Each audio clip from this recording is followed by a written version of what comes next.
चलिए बात करते हैं मोबिलिटी की। यहाँ से आज हमें स्टार्ट करना है। मोबिलिटी का जो क्वेश्चन है वेरी शॉर्ट में 1 नंबर में पूछा जाता है। आपको इसकी डेफिनेशन याद होनी चाहिए, है ना। मोबिलिटी ये जो वर्ड है ये मोबाइल से बना है, और मोबाइल कहते हैं ऐसी चीज़ को जिसको आप इधर से उधर लेकर घूम सकते हैं। जैसे पहले आपके लैंडलाइन जो फ़ोन होते थे उनको आप साथ में लेकर इधर उधर नहीं घूम सकते थे, बट जब मोबाइल फ़ोन आए तो मोबाइल फ़ोन को लेकर आप कहीं भी टहल सकते हैं, इधर से उधर घूम सकते हैं फ्रीली, और बात भी कर सकते हैं। आपको एक जगह बैठे रहने की ज़रूरत नहीं है, ठीक। तो मोबाइल जो वर्ड है, मोबाइल का मतलब होता है मूवेबल, जो इधर से उधर जिसको लेकर भी चला जा सकता है और उससे काम भी लिया जा सकता है।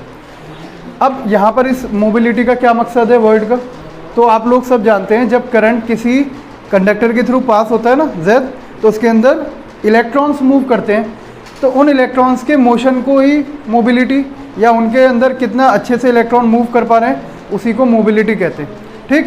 मिसाल के तौर पर मेरे पास 2 अलग अलग कंडक्टर्स हैं। अब कंडक्टर्स के अंदर जो इलेक्ट्रॉन मूव करते हैं वो किस लिए मूव करते हैं, क्योंकि उनको इलेक्ट्रिक फील्ड फील होती है या एक फोर्स फील होती है। वो फोर्स एक्सपीरियंस करते हैं जिसकी वजह से वो किसी पर्टिकुलर डायरेक्शन में मूव होना स्टार्ट हो जाते हैं, ठीक है ना बात। या ये कह लो कि उस फोर्स के एक्शन में Z वो ड्रिफ्ट वेलोसिटी गेन करते हैं, वो एक वेलोसिटी गेन करते हैं और सब एक तरफ दौड़ने लगते हैं, ठीक है बात। अब अगर मैं दोनों को सेम इलेक्ट्रिक फील्ड अप्लाई करूं, same electric field for both of the materials, इसको भी वही इलेक्ट्रिक फील्ड अप्लाई करें, इसको भी वही, हो सकता है एक मटेरियल में इलेक्ट्रॉन्स की ड्रिफ्ट वेलोसिटी ज़्यादा हो, और हो सकता है एक दूसरे वाले कंडक्टर में इलेक्ट्रॉन्स की ड्रिफ्ट वेलोसिटी कम हो। तो आप किसके अंदर मोबिलिटी, मतलब ये ज़्यादा बोलेंगे कि इलेक्ट्रॉन बहुत अच्छे से फ्लो हो पा रहे हैं, जिसके अंदर वेलोसिटी ज़्यादा आएगी, है ना, उसकी मोबिलिटी ज़्यादा कहलाएगी। बस यहीं से मोबिलिटी की डेफिनेशन बनती है। मोबिलिटी को हम डिनोट करते हैं म्यू से, and it is equal to the value of drift velocity per unit electric field. Unit electric field मतलब इलेक्ट्रिक फील्ड कम से कम अप्लाई करें और ड्रिफ्ट वेलोसिटी ज़्यादा से ज़्यादा होगी तो मोबिलिटी ज़्यादा है, मतलब अच्छे से इलेक्ट्रॉन उसके अंदर फ्लो हो पा रहे हैं। क्लियर है इतनी बात, ठीक, शाबाश। अगर इसकी यूनिट की बात करें, अच्छा चलिए एक काम करते हैं, ड्रिफ्ट वेलोसिटी का फॉर्मूला आपने पढ़ा था एक इलेक्ट्रिक फील्ड के टर्म्स में, वो यहाँ पर पुट कर देते हैं। याद तो नहीं है किसी को ड्रिफ्ट वेलोसिटी का फॉर्मूला इलेक्ट्रिक फील्ड के टर्म्स में? ई टॉ बाई एम, छोटा ई बड़ा ई टॉ बाई एम। ये फॉर्मूला आपको याद कराया था, इसको भूलते रहा करो बार बार, ठीक है। वी डी की वैल्यू पुट करो तो ये हो जाएगा छोटा ई बड़ा e tau upon M and divided by electric field, तो वो इलेक्ट्रिक फील्ड यहीं पर आ जाएगी एम के पास, है ना, डिवीजन में। नाउ ई से ई कैंसिल, क्या बना ये, म्यू का फॉर्मूला आ गया ई टॉ अपॉन एम, ये होती है मोबिलिटी, याद रहेगा। इसमें सब चीज़ें कांस्टेंट है तो ये भी कांस्टेंट हो जाएगी। Now what is the unit of mobility, ये डिपेंड करेगी सीधे रिलैक्सेशन टाइम पर, है ना। यूनिट ड्रिफ्ट वेलोसिटी की यूनिट को इलेक्ट्रिक फील्ड की यूनिट से डिवाइड कर दीजिए तो आपको मोबिलिटी की यूनिट मिल जाएगी। ड्रिफ्ट वेलोसिटी की यूनिट, तो ये तो सिंपल वेलोसिटी है, और किसी भी तरह की वेलोसिटी हो उसकी यूनिट होती है मीटर पर सेकेंड, है ना, पढ़ा होगा बचपन में तुमने 4th क्लास में, ठीक। And divided by electric field, electric field की यूनिट होती है, इलेक्ट्रिक फील्ड की 2 यूनिट है, याद है किसी को, एक तो न्यूटन पर कूलम है और एक वोल्ट पर मीटर है, दोनों इलेक्ट्रिक फील्ड की यूनिट है, याद रखना। यहाँ पर हम वोल्ट पर मीटर अप्लाई कर रहे हैं तो इलेक्ट्रिक फील्ड की यूनिट हो जाएगी वोल्ट पर मीटर, और ये मीटर मीटर के पास चला जाएगा ऊपर क्योंकि फ्रैक्शन है, अपॉन में जो फ्रैक्शन होती है ये रेसिप्रोकल होकर मल्टीप्लाई हो जाती है, तो इसको रेसिप्रोकल करेंगे तो ये एम ऊपर चला जाएगा मीटर के पास, ये बन जाएगा आपका M square upon volt second. Is it clear to everyone? Mobility की डेफिनेशन में यहाँ लिख रहा हूँ, इसको आप कॉपी कर लीजिएगा। Mobility is equal to the value of drift velocity per unit electric field. उतार लो इसको।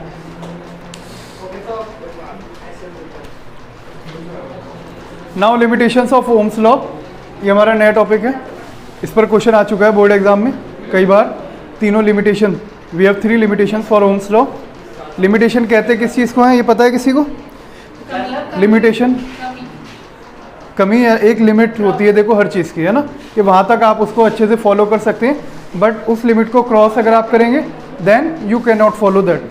ठीक, ओम्स लॉ के भी कुछ लिमिट्स हैं, उन लिमिट्स के विद इन अगर आप अप्लाई कर रहे हैं तो बहुत अच्छी बात है, बट उन लिमिट्स के बाहर आप ओम्स लॉ को अप्लाई करेंगे तो आप गलत आंसर निकालेंगे। ठीक है, वो लिमिट्स क्या हैं वो हम यहाँ पर डिस्कस कर रहे हैं। ये भी कह सकते हो कि ये ओम्स लॉ की कमियाँ भी हैं कि यहाँ पर ओम्स लॉ अप्लाई नहीं हो सकता, कहाँ कहाँ अप्लाई नहीं हो सकता, है ना। जहाँ अप्लाई हो सकता है वो तो आप जानते हैं मेटल्स के केस में, लेकिन ऐसा नहीं है कि आप हर चीज़ में ओम्स लॉ अप्लाई करे फिरो और हर चीज़ का एक ही इलाज ओम्स लॉ से निकालने की कोशिश करो। ठीक, करें स्टार्ट। पहली लिमिटेशन क्या है ओम्स लॉ की? क्या करें, पहले तो लॉ पढ़ावें फिर उसकी कमियाँ पढ़ा दें, और पढ़ाया क्यों था जब इतना ही ख़राब था तो, हैं? खैर, पहली लिमिटेशन ओम्स लॉ की ये है, अकॉर्डिंग टू ओम्स लॉ हमने ये पढ़ा कि V and I are directly proportional to each other.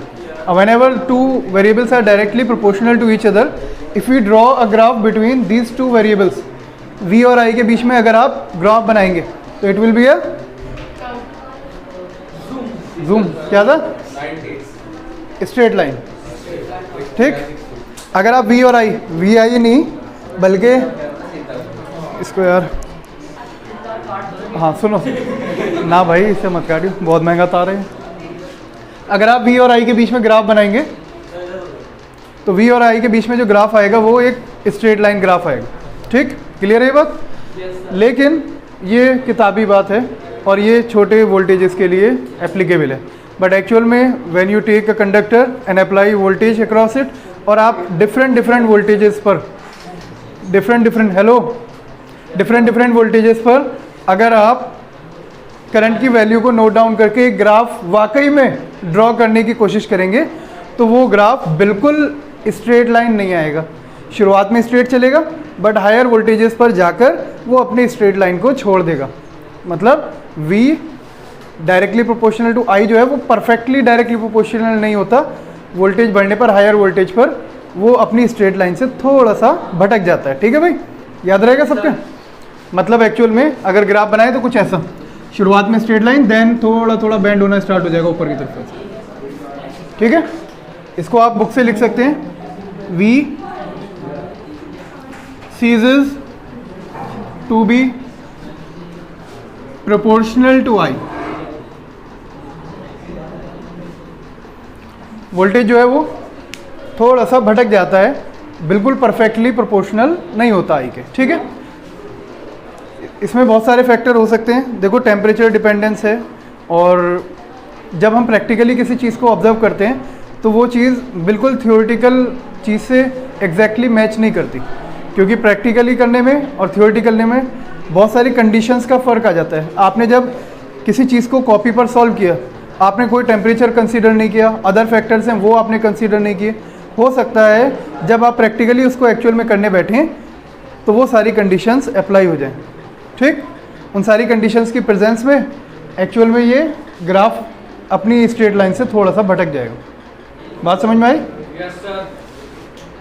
ये तो हर चीज में होगा सर। है, हर चीज़ में होता है, लेकिन ओम्स लॉ भी मतलब इतना परफेक्ट नहीं है जितना ओम्स ने डिस्कस किया। प्रैक्टिकली कुछ ना कुछ, भाई वजह कुछ भी रही हो, लेकिन जैसा होना चाहिए वैसा तो नहीं है ना। हायर वोल्टेज पर जाकर ग्राफ बिल्कुल स्ट्रेट लाइन नहीं आ रहा। ठीक, वो भी ऑब्जर्वेशन बेस्ड था और ये भी ऑब्जर्वेशन बेस्ड है। सेकंड पॉइंट डिस्कस करते हैं। सेकंड पॉइंट ये कहता है that the value of current depends upon the sign of voltage। Current की जो वैल्यू है वो साइन पर डिपेंड करेगी। ठीक, वोल्टेज के, ये अभी आपने पढ़ा नहीं है, बट 14 चैप्टर में आप एक चीज़ पढ़ेंगे जिसको हम बोलते हैं, हाँ लास्ट चैप्टर में 14 में, लास्ट चैप्टर में आप पीएन जंक्शन डायोड पढ़ेंगे। अब डायोड एक special device, PN junction diode semiconductor device होती है। मौजमपुर जंक्शन ये मौजमपुर जंक्शन नहीं है, ये पीएन जंक्शन। ये मैंने देखा था। देखा? सही। अच्छा, सही कर। ये जो आपका पीएन जंक्शन डायोड होता है ना, इस पर आप जो वोल्टेज अप्लाई करते हो, देखो एक छोटे सी बात बता देता हूँ। अगर मैं ये पी साइड को कनेक्ट करूँ पॉजिटिव से और एन साइड को कनेक्ट करूँ नेगेटिव से, तो ये डायोड अपने थ्रू अच्छे से करंट पास कराता है, अलाउ करता है freely passage of current. But अगर आप इसके टर्मिनल्स को इंटरचेंज कर दें, मतलब वोल्टेज की डायरेक्शन तो नहीं बोलेंगे, साइन बोलेंगे, वोल्टेज का साइन उल्टा कर दें, पॉजिटिव को नेगेटिव, नेगेटिव को पॉजिटिव से इंटरचेंज कर दें, तो तब क्या होगा, ये नेगेटिव हो गया, ये पॉजिटिव। तब आप देखेंगे ये जो डायोड है ना, ये करंट को ब्लॉक कर देगा, इसका रेजिस्टेंस बहुत हाई हो जाएगा। मतलब एक साइड से तो करंट को ये फ्रीली अलाउ कर रहा है और दूसरी साइड से करंट आने की कोशिश कर रहा है तो ब्लॉक कर रहा है। ये यहाँ पर एरो दिख रहा है, इसका मतलब है उधर से जा सकते हैं आप, लेकिन उधर से आएंगे तो ये ब्लॉक है, बिल्कुल सीधी स्ट्रेट लाइन जो है ना, ये सामने से करंट को नहीं आने देगी। इधर से आएगा करंट तो पास हो सकता, वापस नहीं आ सकता। मतलब ये वन वे डिवाइस है, वन वे करंट को पास कराती है बस, ठीक, पी से एन की तरफ। लेकिन एन से पी की तरफ करंट आने की कोशिश करेगा तो ये इसको ब्लॉक कर देगी। क्लियर हुई इतनी बात? अब ओम्स लॉ में ऐसा कुछ नहीं है। अकॉर्डिंग टू ओम्स लॉ, अगर आप डायरेक्शन भी चेंज कर दें, मतलब आप वोल्टेज ऊपर भी उल्टे भी लगा दें, तो भी डायरेक्टली प्रोपोर्शनल या करंट की वैल्यू उतनी ही रहनी चाहिए जितनी है। उसके अंदर ग्राफ के अंदर आपको कुछ भी ऐसा नहीं नज़र आता कि साइन उल्टा करने की वजह से करंट की वैल्यू पर फ़र्क पड़ जाए। जबकि आप अगर इस डायोड की कैरेक्टरिस्टिक बनाएंगे ना, तो कुछ इस टाइप की बनेगी। फॉरवर्ड में तो करंट बढ़ेगा ऐसे वोल्टेज के साथ साथ, बट रिवर्स में ये ऐसे चलेगा बिल्कुल। आप वोल्टेज बढ़ाते जा रहे हैं, करंट बिल्कुल भी नहीं बढ़ रहा, बहुत ही मामूली सा नीचे, हल्का हल्का सा नीचे आएगा, बहुत ही मामूली सा करंट फ्लो होता है, ठीक। ये इसकी सेकंड लिमिटेशन है कि कुछ डिवाइसेस ऐसी होती हैं जिन पर आप ओम्स लॉ अप्लाई नहीं कर सकते। वहाँ पर अगर पोटेंशियल का साइन आप चेंज करते हैं तो करंट का बिहेवियर चेंज हो जाता है, ठीक है, वो डायरेक्टली प्रोपोर्शनल नहीं रहेगा। तो आप ये लिख सकते हैं, द वैल्यू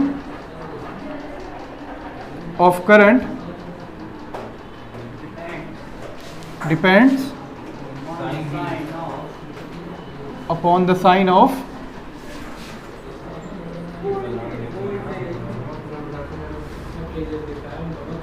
वोल्टेज।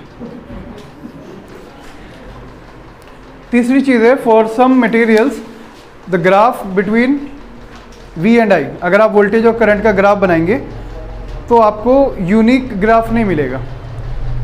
अब यूनिक ग्राफ का क्या मतलब है, देखो डायरेक्टली प्रोपोर्शनल में वैल्यूज़ बिल्कुल यूनिक होती हैं, मतलब एक वोल्टेज के लिए आपको एक करंट की वैल्यू मिलेगी। लेकिन कुछ मटेरियल्स ऐसे होते हैं जिनके लिए अगर आप ग्राफ बनाएंगे, वो भी सेमी कंडक्टिंग मटेरियल्स ही होते हैं, कि शुरुआत में करंट बढ़ा फिर कम हो गया, कुछ इस टाइप से, है ना। शुरुआत में करंट बढ़ेगा, आपने वोल्टेज बढ़ाते चले गए, वो फिर कम होना स्टार्ट हो गया। तो आप देखेंगे कि आपको 2-2, 3-3 वोल्टेज की वैल्यू पर एक ही सिंगल करंट की वैल्यू मिल रही है। यहाँ पर भी करंट उतना ही है, यहाँ पर भी करंट उतना ही है, हो सकता है तीसरी बार भी मिल जाए कहीं पर जाकर, ठीक। इसका मतलब ये हुआ कि V और I के बीच में जो ग्राफ है वो यूनिक नहीं है। V और I के जो सेट ऑफ वैल्यूज़ है वो यूनिक नहीं है। एक एक वैल्यू के लिए आपको 2-2 वोल्टेज मिल रहे हैं यहाँ पर। ये क्लियर हुई बात? ये थर्ड लिमिटेशन है, that graph between V and I is not unique.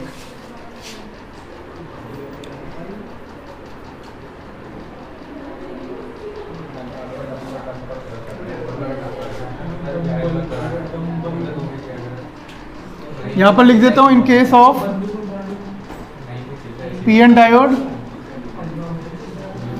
और जो हमारा थर्ड पॉइंट है इसमें, in case of semi conducting materials.